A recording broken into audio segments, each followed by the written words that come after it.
The epidemic of obese poor people. Yo, being obese, bro. Yo, I don't play with these like big, like obese and all of that. Bro, this gotta be American people, bro. Yo, America is the most biggest people out here, bro. Just because there's a lot of junk food out here.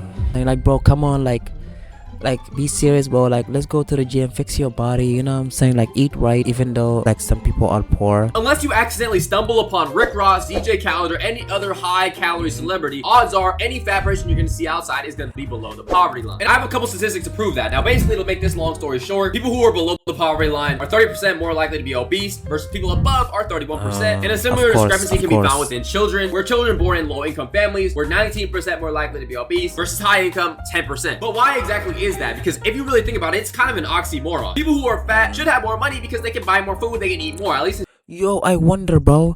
You know those shows, My 600 Life Pound? Yo, how do these fat obese people have that money? Like, bro, what business you own? I want to be on that business, bro.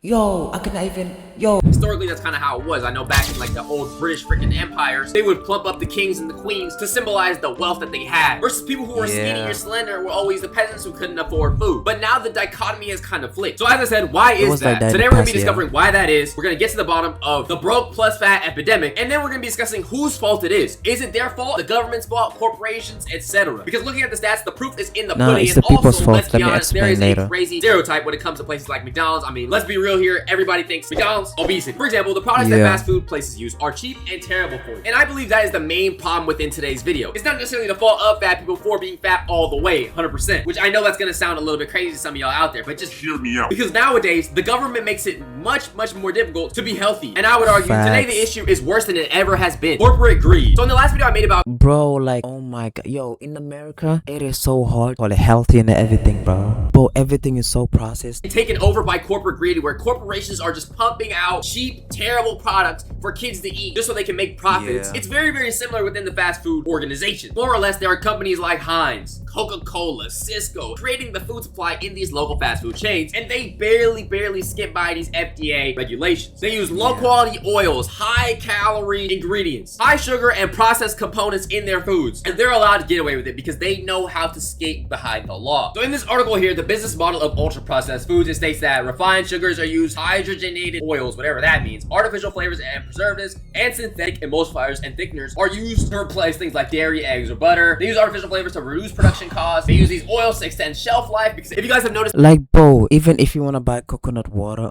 in the supermarket, like, bro, it's high processed. There's a lot of sugars like in coconut water. Like, bro, coconut should be natural, bro. Like, bro, the reason why they put sugar in coconut water in the supermarkets is because they want you to come for more. They want you to come back for more. And there are foods at McDonald's, for example, that just literally don't rot. If you find a McDonald's bun, for example, wait, you what? can leave it out for like weeks. I've seen people do experiments where they leave it out and it does not get moldy, bro. That is not normal, bro. That means that the bread is not. Yo, McDonald, what are you on, McDonald's? Oh, McDonald had a farm. Yeah. Like, bro, McDonald, what's wrong with y'all? A bread that does not mold, right? Mold? Like, bro, nah, that's not normal. This gotta be scientific, whatever. Not bread, not the bread that we know. So here shows a very stark difference between ultra processed items, the cost of production versus the profit that they make, and the same for Whole Foods. So clearly we can tell they're basically scamming you, okay? Modern day Roman pickpocketers, bro. Now apparently these companies are backed by like crazy hedge funds, private equity, people like BlackRock, Vanguard, other institutional investors. Once they buy these healthier brands, they switch them up, change the ingredients basically, and turn them into the profit ingredients, they be crazy. And of course, there's a whole psychology of food marketing, like, where if you ever see like McDonald's, for example, they will advertise like health with food somehow, or they'll advertise like toys and things like that to associate kids with McDonald's when kids should not be eating McDonald's, honestly. It's like, oh my god, the toys, I forgot about it. Yo, branding is so smart, bro, okay? Like, bro, they put toys in the McDonald's meals, okay, on the Happy Meals to get kids to buy more, okay? Because, you know, like when they buy, you know, the adrenaline, whatever, the dopamine, okay, I'm throwing some words, okay, so they go buy more and everything. Sometimes I be thinking America is not a real place, bro. Like, bro, this country is a factory, bro. It's a factory place, bro. Like, bro, everything like is so processed. Everything is like consume, buy. Like, I'm about to make a beat about this. Consuming.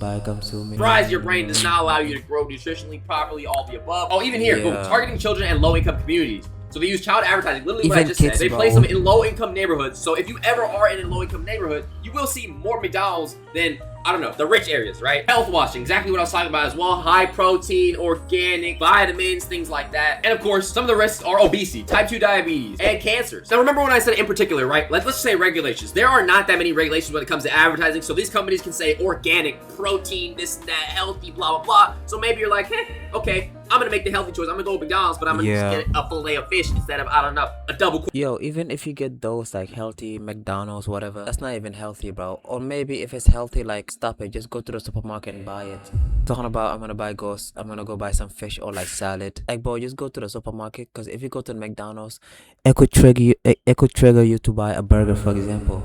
Per pounder because the macros are a little bit more friendly. When in reality, both of them are just bad for you in general. One might be slightly less bad for you, but the other one is even worse. So is it really bad? It's like one poison versus another poison squared. I don't know. You're getting poisoned regardless. Brief intermission. If you're enjoying the video so far, please make sure you go ahead and smash the subscribe button. We're on the road to 200,000 subscribers. Thank you very much. But the way the advertising is, it doesn't tell you that, and you don't even know what you're putting into your body for real. Now, it doesn't take a genius to know that fast food is bad for you. That's basically all I just said so far. Fast food is bad for you. But also, what about how fast food companies will put more of their places in more poor areas because that's all that poor. Let's just say not just fast food. Let's just talk about like snacks, the Little Debbie's, the Nutter Butters, maybe Almond Joys. I don't know, all the friggin' unhealthy things that you could buy in a little liquor store. When you put your eye out for it, there is more and more bad food that you're just gonna notice everywhere. For example, I went to high school in a very low income neighborhood. Fast food everywhere. Literally across the street, Jack in the Box. Across the street, KFC. In the school, the only thing you could really buy was Little Debbie's, chocolate, freaking Twinkies. Yeah, I'm not gonna lie. On God, bro. On God, okay, I have never tried KFC before, okay, I know that's a stereotype, but bro, I never tried Kentucky Fried Chicken, bro.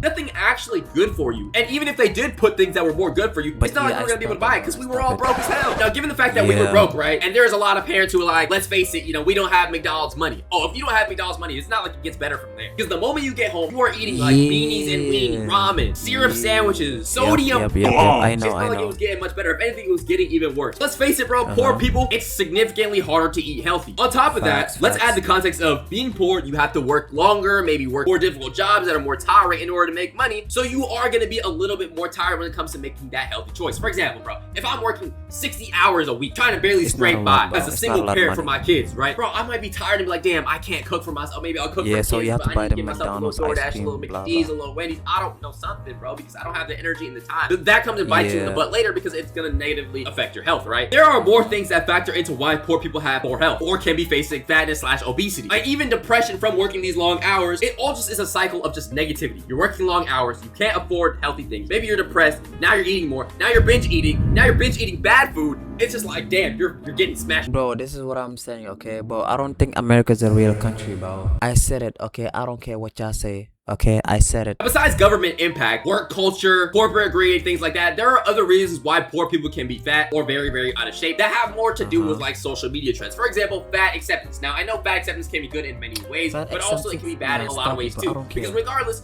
even if you are going through these issues, you still have to make that effort because nobody's gonna drag you out of that hole but you. But if you hear from other people on social media who are also maybe struggling. Facts, bro. Okay, bro. As a person, bro, no one is gonna tell you go to the gym, do some push-ups, go eat, drink water. Or they're trying to cope with the fact that they're unhealthy. Maybe they're in different circumstances. I don't know what their circumstances is. And they're saying, yeah, me too. That's what I'm saying. Like, you know, before I said it. It's okay to be fat. Just a reminder while you're scrolling through lots of videos of annoying skinny people that it is okay to not be skinny. Whether you're on a weight loss journey or... It's not okay to be skinny. Am I one of those annoying skinny people? Yo, I don't think I'm annoying. You're on a weight loss journey or whether you just don't fucking care. You're worthy of love and respect in the body you're in right now. Now, besides the fat acceptance movement, I think that mukbangs are low-key ages. Yo, let me show y'all an image, okay? It might scare y'all. Okay, let me show. I'm not trying to fat shame anyone, okay? I'm just showing this image, okay? And do not clip this out of context or whatever. Yo, this image. Bro, I saw that image, bro. I was so scared. I was so scared for the big people. I see that image, bro. I'm like, oh my god. Yo, okay, I realize, you know, the bone is always shaped like that. But bro, the skin, it's like too much layer. But I'm not shaming all of y'all. I'm just saying, bro. Okay, like... I saw on mukbang TikTok was a dude by the name of Jay Bullen. Now, this guy is crazy because he sounds like he's 1 second away from dying from a stroke, a heart attack, cardiac arrest. I don't even know. For me.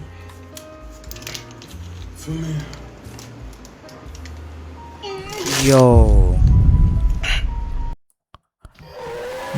stop it. Come on, bro, drink water, okay?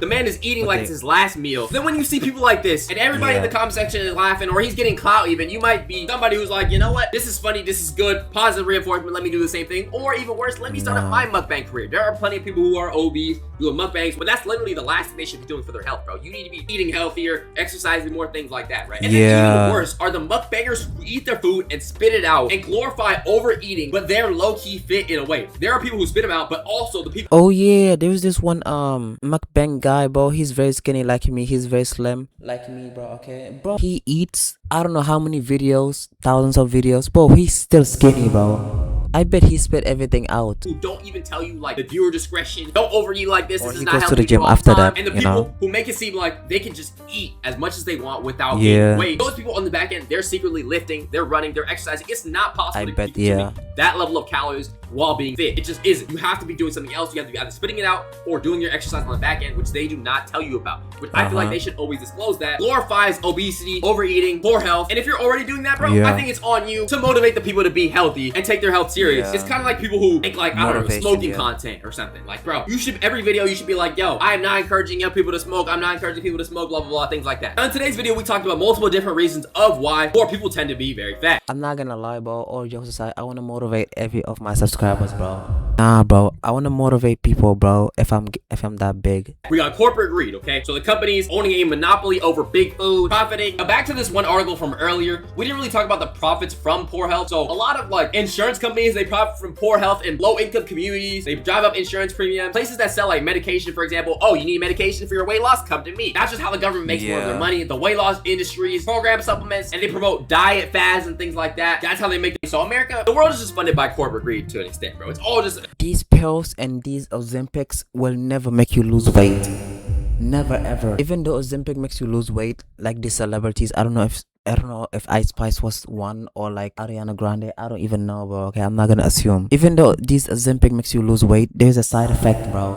Maybe it's gonna make you not feel hungry for days. Okay, which of course it could be bad for your system, you know what I'm saying? Like, bro, go exercise, stop drinking these pills, stop drinking these prime drinks. I bet there's some people be like, oh my god, I'm gonna drink my prime and I'm gonna drink my Gatorade. Like, bro, go exercise, bro. You're not gonna drink them and then like one day you're gonna wake up slim, bro. Nah, bro. These supplements are not gonna make you like fit. These are just corporations. a cycle, bro. And that's just a low income thing in general. It doesn't even matter if you're fat, skinny, or what. In today's video, we're talking about how corporate greed, working long hours, being low income, social media trends can all lead to poor people being fat, or which can all influence people to become more unhealthy in some way, shape, or form. Now, with that being said, against all odds, this video is not a coping video, a video of just sit down, bend over, take it all like a good boy. No, you have to fight back. Get this up. video is more of a motivational call to action. Yeah, bro, yeah, all have to get up, you know what I'm saying? Bro, I hope this video motivates somebody, bro, to get up and like grind David Gogging, bro. Okay. Type of video, because the system is against you and it is made for you to be chewed up, swallowed up, and then give up on your goals of fitness and give up on your health. In today's video, I gave reasons why people should give fat people more grace, give obese people more grace, but not why things are impossible. They may be difficult, but never impossible. Because I promise you, when you promote your health, you will be living a much, much better lifestyle overall. You're gonna feel better in the morning. You're gonna feel more confident in yourself. I know what he's talking about. Quality of life-wise gets better the more you focus on your health. And again, I'm not speaking from outside the club. I'm telling you, a couple months ago, bro, all I did for a couple years straight, sit at this freaking desk and make videos, record, not do no me too, bro. Until I realized, damn, I am very, very out of shape. So guess what? I got up off my ass, started running, started lifting, started eating better, and being like, damn, I look way better. I feel way better. I am way better. I deserve more. 2026 is the start of the year. Take care of your health. Would that be? Yo, Chad, come on. Okay, we need to get up. You know what I'm saying? Let's go. Okay, before the end of the year, let's get it, Chad. Like, bro, Chad, come on. Okay, 2026 is almost ending, bro. Okay, I know all of you have New Year, New Me plan. Yo, if you say New Year, New Me in 2026, you need help. Bro, that was 2004. I wanna see y'all, you know what I'm saying? Yo, look at my arms, bro. Yo. I know I'm skinny, bro. Yo, you see how skinny I am, bro? Okay, if someone could describe me, they would say I'm a sleep builder. You know, right now I look skinny, right? But yo, if I take off my clothes or like I wear the gym compression t-shirt, bro, I'll be looking jacked, bro. But like lean and slim and like skinny. YouTube, if you're watching this, please subscribe, okay? I really appreciate it. Thank you.